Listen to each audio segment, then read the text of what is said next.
Assalamualaikum warahmatullahi wabarakatuh. Perkenalkan, nama saya Ica Razita Sabrina Ali dengan NIM 19020103 dari Prodi Finance Safety kelas C Akamigas Balongan. Pada kesempatan kali ini, saya akan menyelesaikan tugas UAS saya dengan mata kuliah Pengelolaan Pencemaran Industri.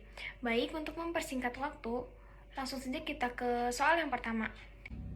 Yang pertama, apa itu pengelolaan limbah B3? Pengelolaan limbah B3 merupakan salah satu rangkaian kegiatan yang mencakup penyimpangan, pengumpulan, pemanfaatan, pengangkutan, dan pengolahan limbah B3, termasuk penimbunan hasil pengolahan tersebut.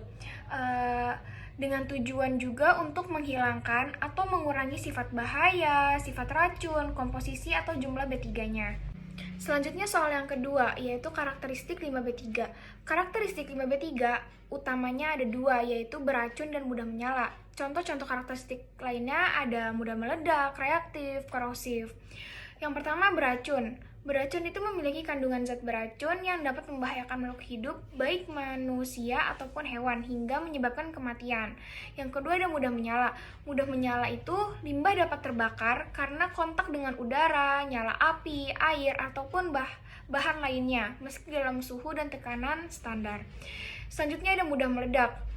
Limbah dengan karakteristik ini sangat sulit dan berbahaya ditangani. Metode penanganannya harus dilaksanakan secara serius dan membutuhkan beberapa waktu. Selanjutnya ada reaktif. Reaktif itu dikatakan reaktif jika limbah tersebut tidak stabil di kondisi normal. Dapat menyebabkan ledakan, mengeluarkan asap, menghasilkan campuran yang mudah meledak. Selanjutnya ada korosif. Bahan yang dapat menyebabkan iritasi pada kulit dan proses penghargaan. Soal selanjutnya yaitu kategori limbah B3. Kategori limbah B3 ada 4. Yang pertama, limbah B3 dari sumber spesifik. Yang kedua, ada limbah B3 dari B3 kadaluarsa, B3 yang tumpah, B3 yang tidak memenuhi spesifikasi produk yang akan dibuang, dan bekas kemasan B3. Yang ketiga, ada limbah B3 dari sumber spesifik umum. Dan yang terakhir, limbah B3 dari sumber spesifik khusus. Yang pertama yaitu limbah B3 dari sumber spesifik. Ada pelarut terhalogenasi, contohnya seperti metilen klorida, terus kloribenzana. Selanjutnya pelarut yang tidak terhalogenasi, contohnya seperti asetat, toluena, sama nitrobenzana. Selanjutnya asam atau basa, contohnya seperti asam sulfat. Selanjutnya asam sulfat, asam fosfat, dan natrium hidroksida. Selanjutnya yaitu yang tidak spesifik lain. Contohnya seperti aki bekas, limbah laboratorium yang mengandung B3, sama kemasan bekas B3.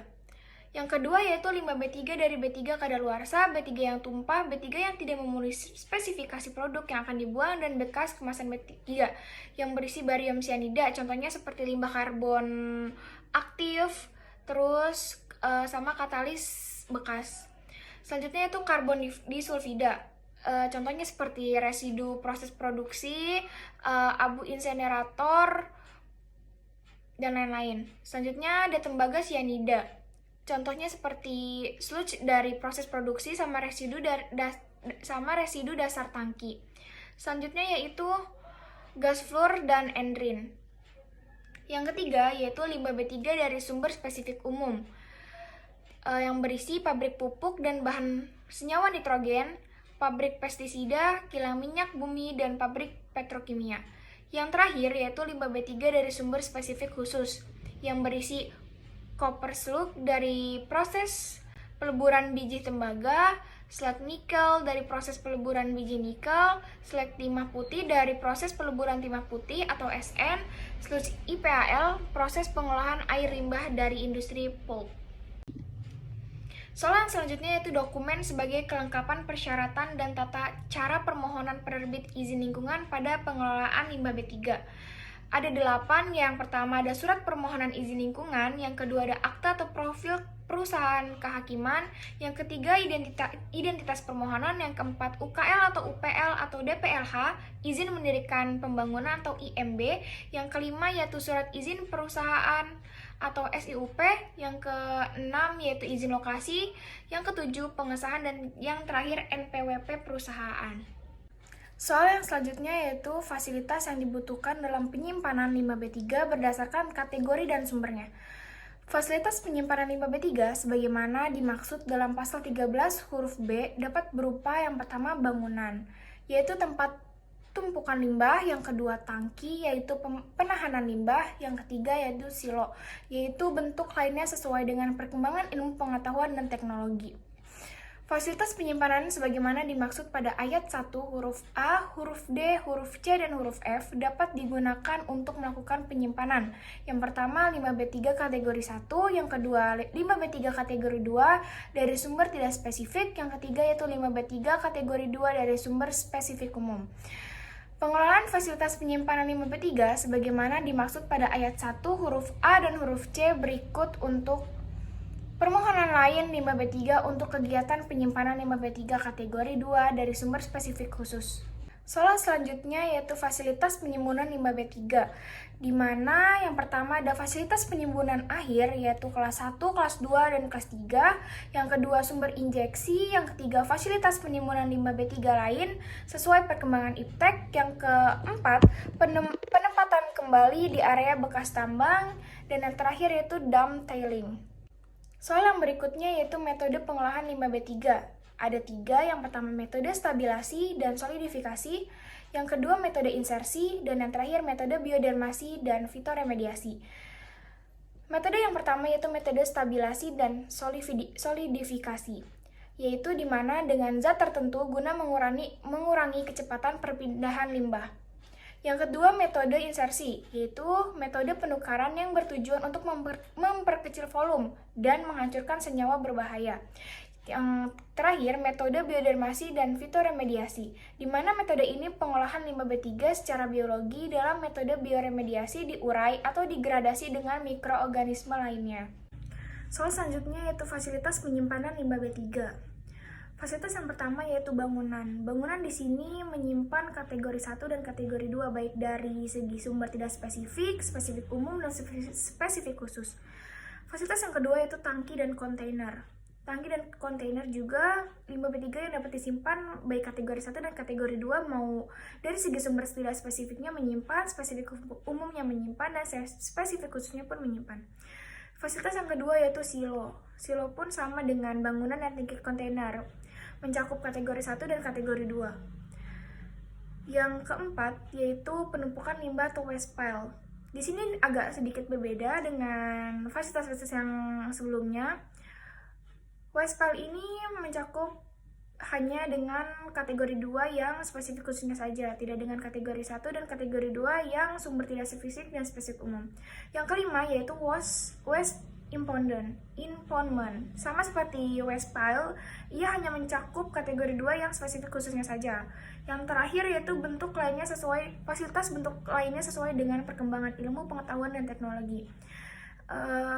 Di sini limbah B3 yang disimpan mencakup semuanya baik dari kategori 1 dan kategori 2 yang sumber tidak spesifik mencakup, spesifik umum yang mencakup, dan spesifik khususnya pun mencakup.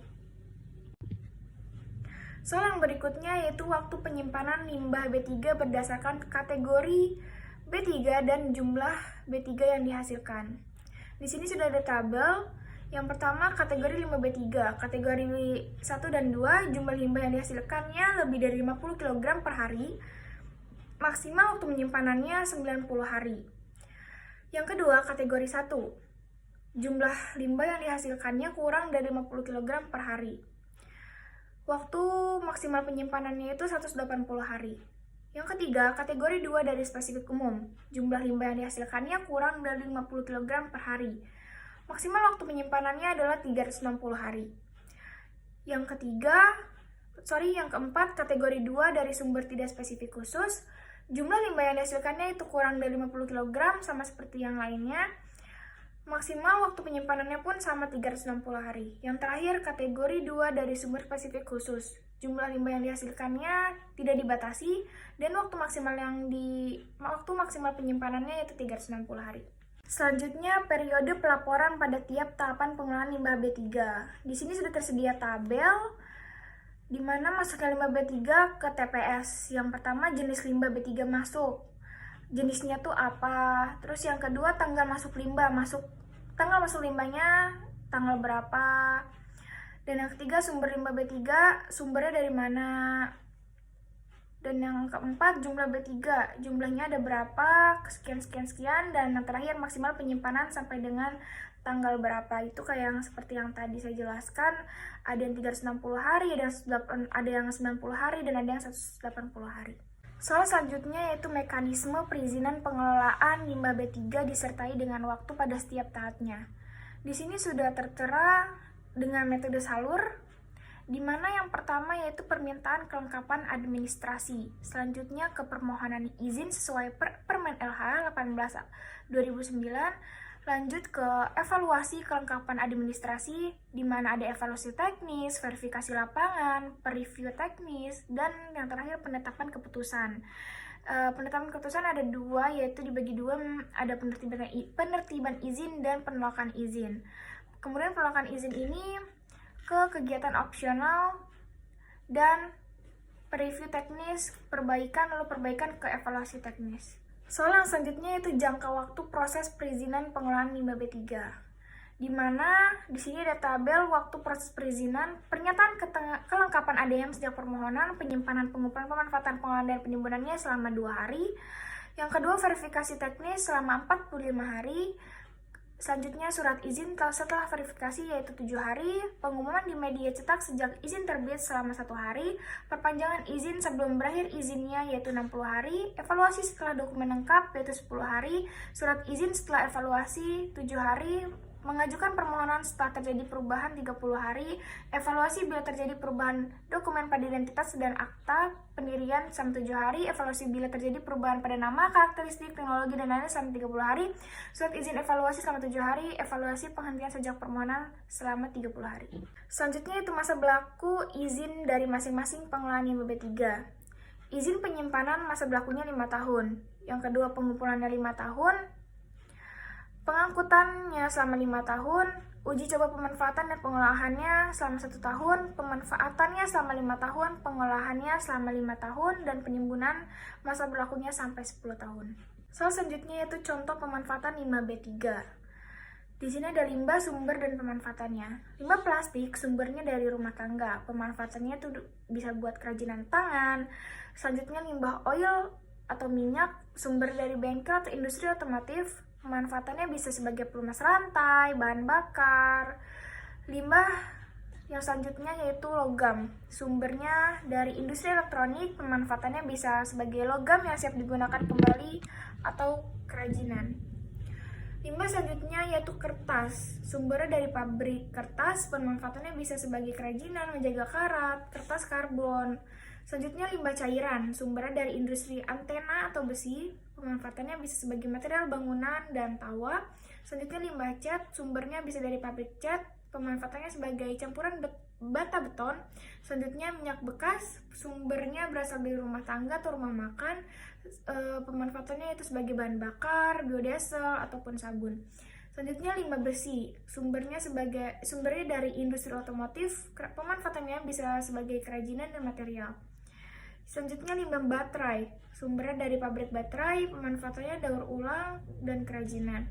Selanjutnya limbah tembakau, sumbernya pabrik rokok dan pemanfaatannya bisa sebagai pestisida. Soal yang ke-8 yaitu fasilitas penyimpanan limbah B3 berdasarkan jenisnya dan waktu maksimal penyimpanannya. Yang pertama, kategori atau jenis limbah. Yang pertama kategori 1. Waktu maksimal penyimpanannya yaitu 90 hari. Kategori 1 dan 2, waktu maksimal penyimpanannya sebanyak 180 hari. Yang ketiga, kategori 2 dari spesifik umum, waktu maksimal penyimpanannya adalah 365 hari. Kategori 2 dari sumber spesifik khusus, waktu maksimal penyimpanannya sama saja 365 hari. Yang terakhir yaitu kategori dari sumber tidak spesifik, penyimpanannya maksimal 365 hari juga. Soal yang terakhir yaitu fasilitas pengangkutan limbah B3 berdasarkan kategori dan sumbernya. Ada 2. Yang pertama, limbah B3 kategori wajib dilakukan dengan menggunakan alat angkut yang tertutup dan alat angkut yang terbuka. Di sini sudah tersedia gambarnya, bisa dilihat. Sekiranya itu saja yang bisa saya sampaikan, kurang lebihnya mohon maaf. Billahi taufiq wal hidayah. Wassalamualaikum warahmatullahi wabarakatuh.